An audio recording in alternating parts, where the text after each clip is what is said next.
Module 1, Lesson 31, Reviewing your photos on your computer. The aim of this lesson is to learn what to look for on your photos when you're reviewing them and choosing the best ones. Being self-critical in a positive way is very important for your growth as a photographer. You need to learn to look at your photos and decide which ones are worth keeping and sharing with others.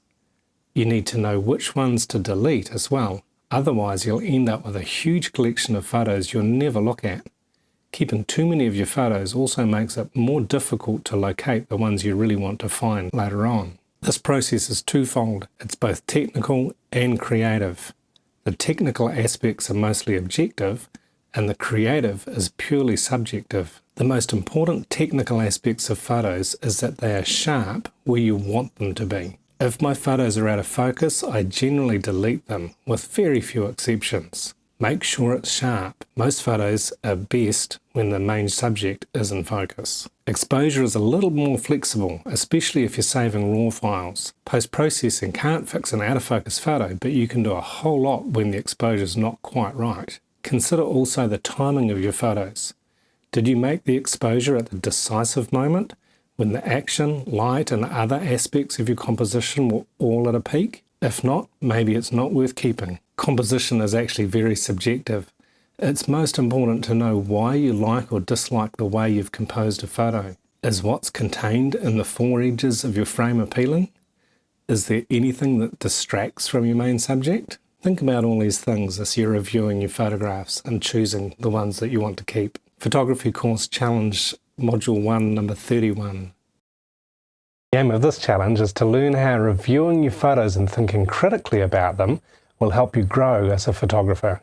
For this challenge, I want you to look back over photos you've made during the previous challenge and pick some that you'd like to improve on. Recreate the photos using some techniques you've learned recently. Think about how you're composing them. Make sure your timing's good, especially if there's something moving in your composition. Can you improve on the exposure you made before by using your spot meter this time? Be most careful to focus precisely where you want your photo to be the sharpest. Take a series of photos from different angles, with different focal length lenses and different lighting if you can. Load them to your computer and look through them thinking critically about each one.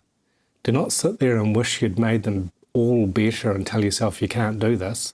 Photography is a process, and learning the process well means having a healthy attitude towards the photos you're making.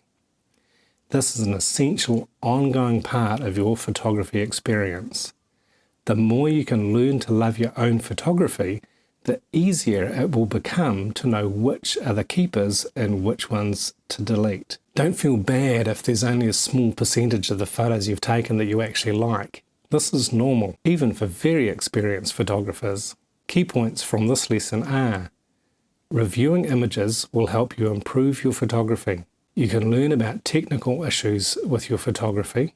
You can learn to see your most creative compositions. Well done! You've now completed the first module and are well on your way to becoming a great photographer. In Module 2, you'll learn more about how to use your camera and gain a more advanced understanding of how to control it. Learning how to do this means you'll be able to get your photos looking the way you want them to. Don't forget to save some of your best photos in your favorites folder. Take some time to look back over the photos you've saved during this module. I think you'll be able to see an improvement already in the photos you've taken in the most recent challenges than some of the first pictures you made.